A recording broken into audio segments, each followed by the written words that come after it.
20 тысяч? Сомов, типа? Вы нам дадите, и мы отпускаем, типа? Нет, уважаемый, так нельзя. Эти времена прошли, не надо продавать. Давай так и делаем. Почему так нельзя? Пожалуйста, не надо было. Нет, мы не можем 20 тысяч сомов взять. А? По какой сумме можно? Ни по какой сумме нельзя. И впредь, уважаемые, не предлагайте сотрудникам деньги, хорошо? Нарушили, отвечайте. Land Cruiser с государственными номерами 668, скорее всего, находится в состоянии алкогольного опьянения. А только что нам попытались предложить 20 тысяч сомов, чтобы развести на месте.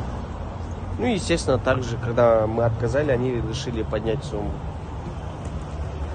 Я не знаю, наши водители от этого, наверное, долго еще отходить не будут некоторые. Ну, надеюсь, когда-нибудь, рано или поздно, мы это искореним. Все, реакции есть.